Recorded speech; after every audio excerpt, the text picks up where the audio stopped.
Hey guys, Patrick Johnston, managing broker, Go Dominican Life, your real estate company throughout the Dominican Republic. And today we're still talking about, as always, property management, all the tricks of the trade, what we do, what we don't do, and how we do it. We're here talking about ROI, ROI, return on investment, and what works, what doesn't work, and what you really should be looking for. Correct? That's right. All right, so let's talk about realistic expectations and unrealistic expectations. So I'll start it off like this. We can have a client that scraped to get into a $75,000 or $100,000 studio apartment or condo in Sosua, meaning beer tastes, but the champagne thoughts of I can make $10,000 US clear a month is, we know that's going through their mind. And on the opposite side, someone that has a 4 or 5 bedroom villa, 5 to 800,000, and their expectations are, I just want to pay my bills sometimes, but I want to have the best maintenance in a villa. Those are two different conversations. Two different type of clients. But yeah, so let's talk about both. All right, so we have a studio in Sosua, and it's no disrespect to the budgets of anybody, but let's talk about, in our world, by way of short-term rentals and management, what works the best? Who's our ideal, how do we say this? Each market is different. Sosua, Cabarete are two different markets. Las Terrenas is two different market, or another market. If we say the Las Terrenas market is couples, families, and groups, is that correct in your mind? That's right, yeah. So, and the market here is Santiago, Santo Domingo, winter-wise, North America a bit, but we don't rely on that generally. Cabarete, sort of the active tourist, couples.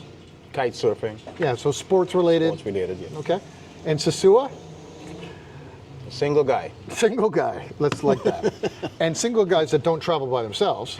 Single guys with 5 or 6 single guys. Correct. And they're here for a good time, not a long time. We leave it at that. We'll leave it like that. So these are all different markets. So in Sosua, when you have a studio apartment in the market of single guys having a great time for a short time, it may not be the most applicable revenue generating machine. No, that's not the ideal property.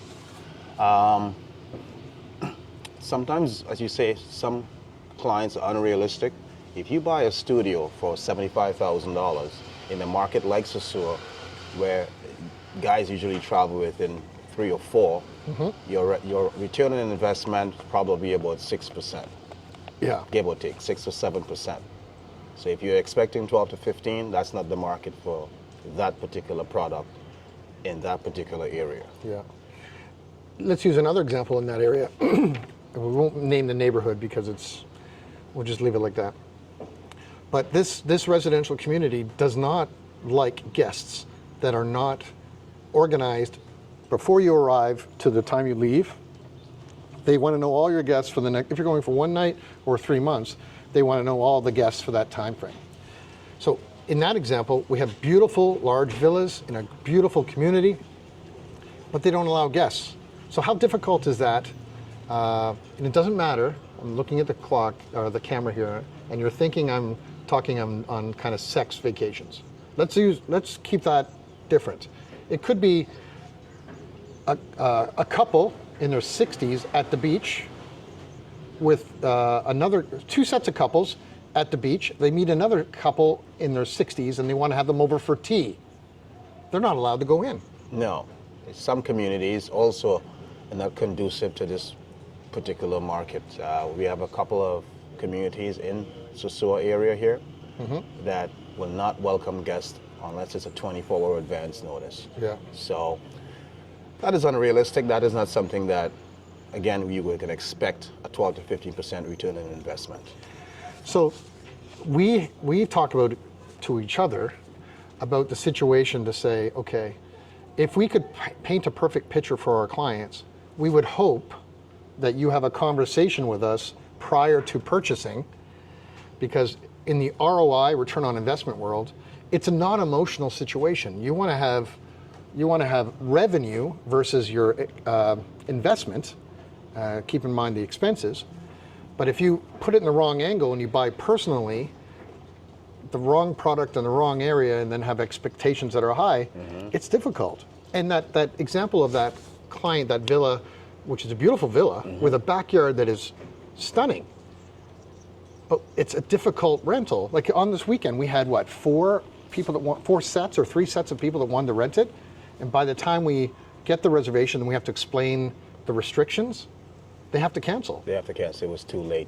If you can, this is not even a plug for the sales division of us, of Go Dominican, but I hope you look and purchase with us. Speak with us before you make the purchase. Yeah. Don't do your own research,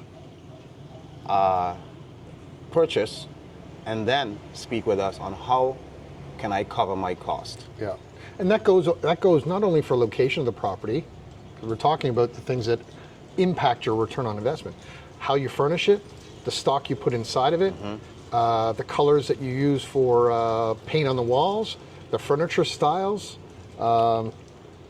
outdoor furniture, barbecue, no barbecue, right? Yes. All that impacts exactly revenue.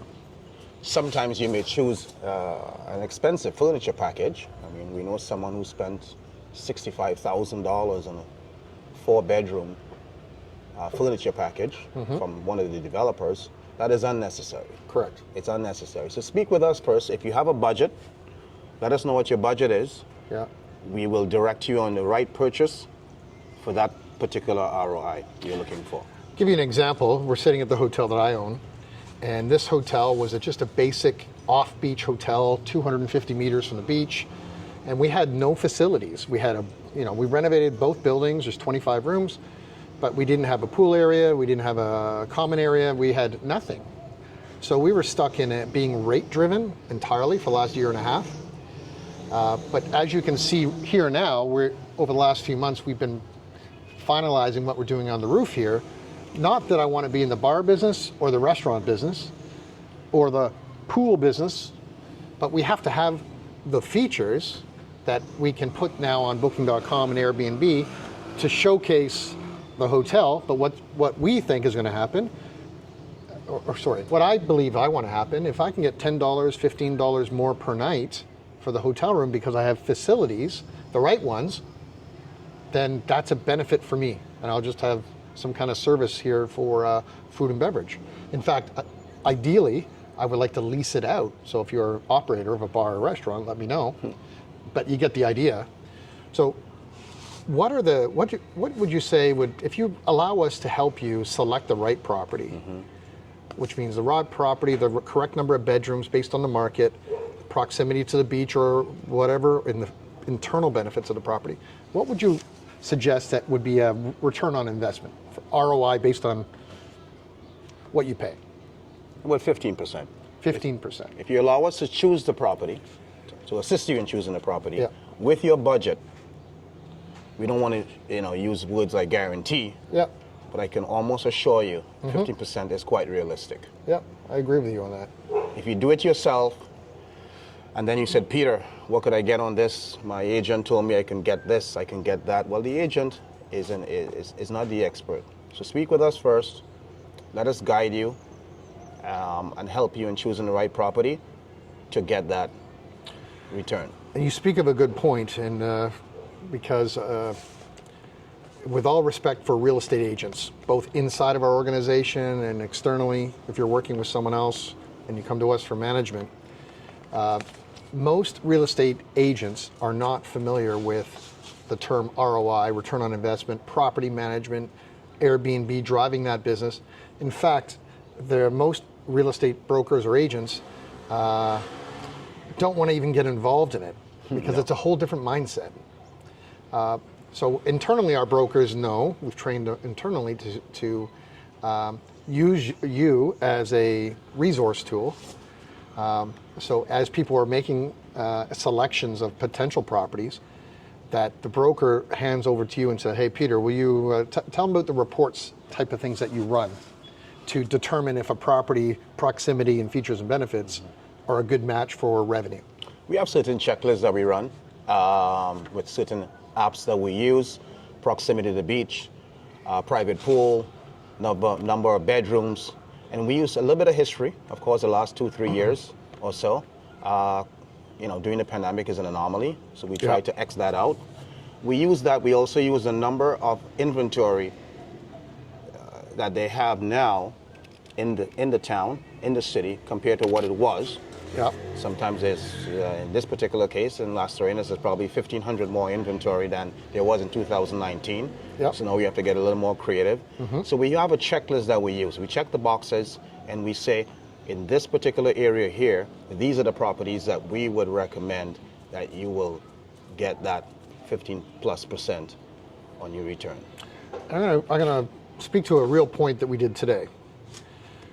I got an invoice on my credit card for $425 Canadian, and I looked at that and said, "Hey, Peter, what is this about?" And we'll mention the app name because it's just what it is, but it's used as a tool for management.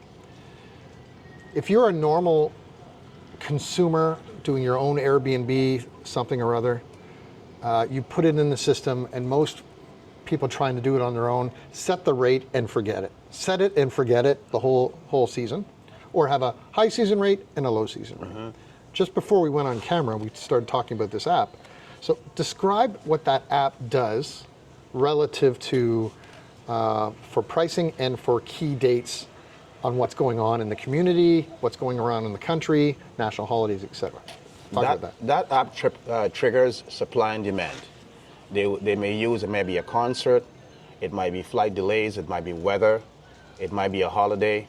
It may not be a public holiday, but there's something in the city where it triggers supply and demand. For instance, last month, I knew, and I was not too familiar with all the holidays in Dominican Republic, especially the ones that are not a public holiday. Because there's like 17 national public holidays. But this was Father's Day. I knew it was Father's Day 4 months before. I actually knew it was Father's Day before some of the Dominican guys knew it was Father's Day coming up. I knew it was Father's Day. The systems that I used triggered something. So what we did, we increased the rate 30%, and we were sold out. Now, if you're not familiar with the operation, or you put it on Airbnb, as you said, the set it and forget it rule, because Google did not tell you it's a public holiday, you didn't know you needed to increase your rates. It's not a public holiday. However, it's a demand and supply issue. So we just increased and we made 30% additional for owners, and it was completely sold out.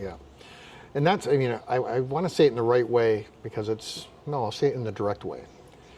That's where our services are paid for by apps like this.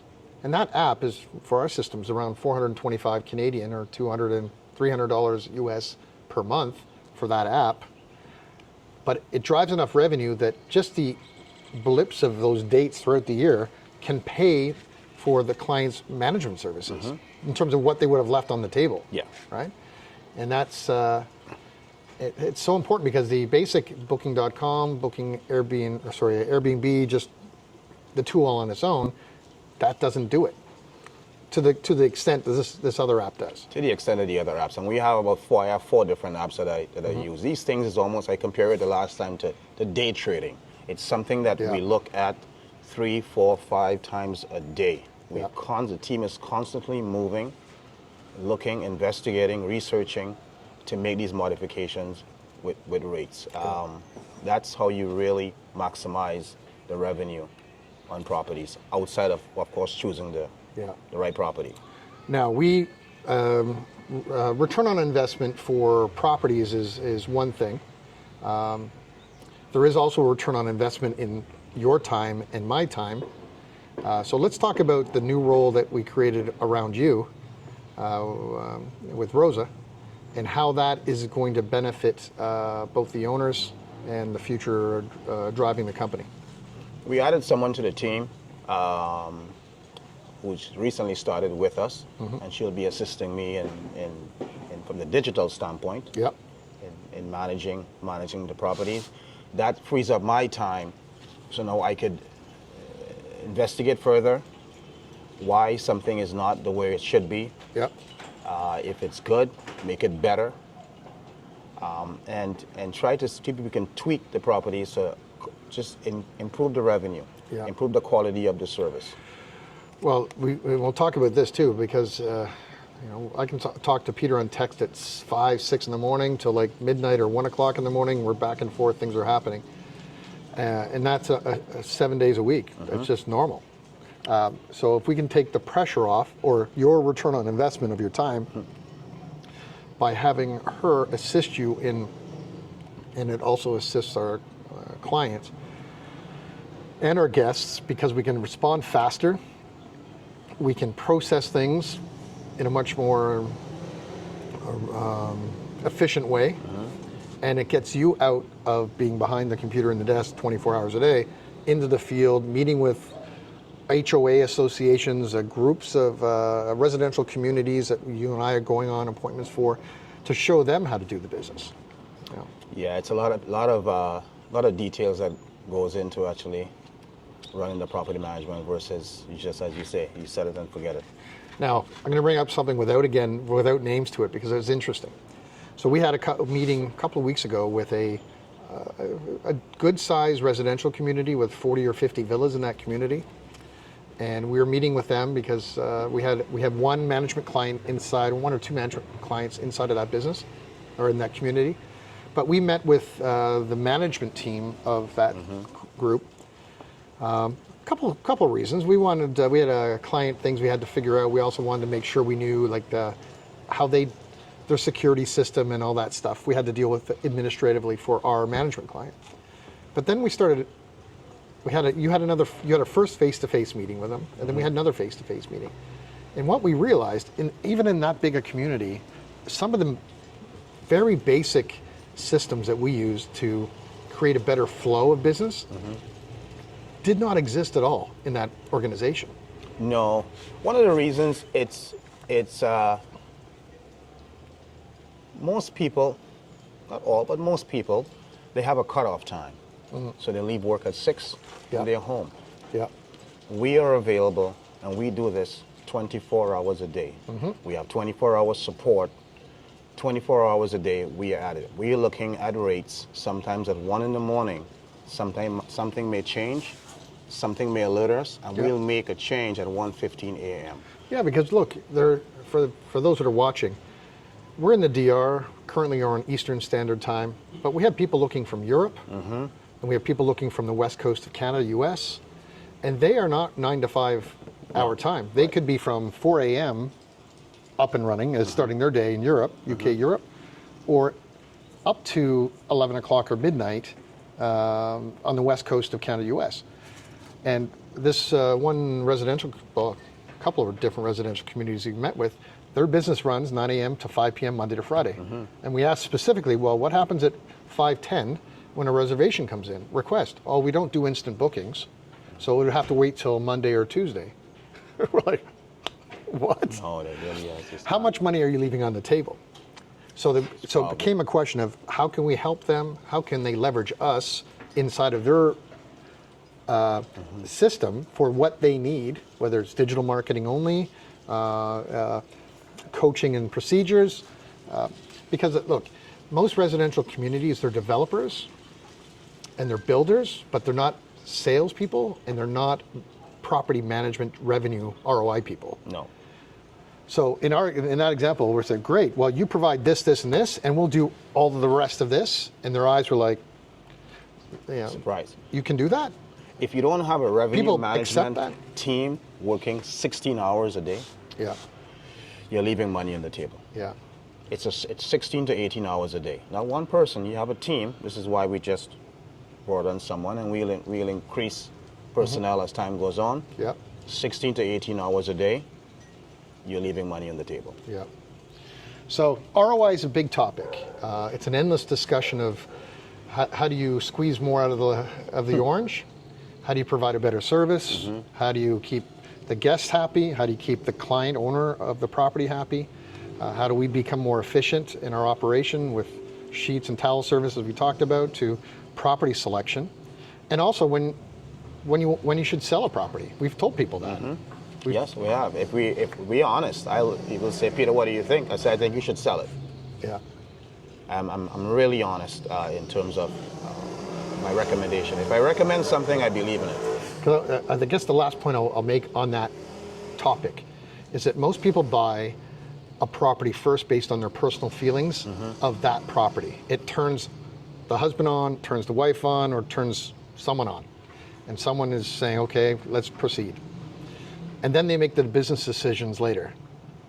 And so if you could really turn it around and say, well, if your goal is to generate money, you better have a business plan first, and then find the selection within the budget that you can work with, Correct. rather than the opposite way around. Because because it can become frustrating.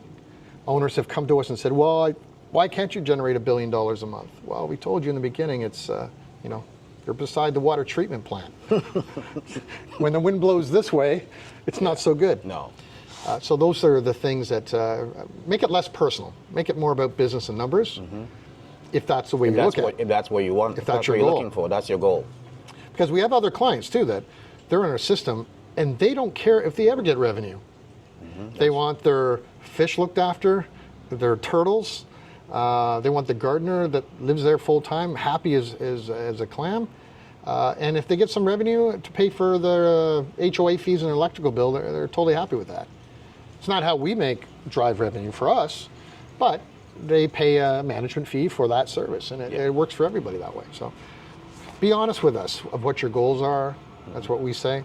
Be honest with yourself first of what you want. Yeah. Figure out what you want, and then let us know. Yeah. And we'll take care of it. Yeah. All right, well, we can go on and on and on about ROI.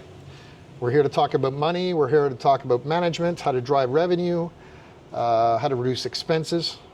More videos to come. More to come. So I'm Patrick Johnston. Peter Noel. And we're here to pump your revenue up. See you next time.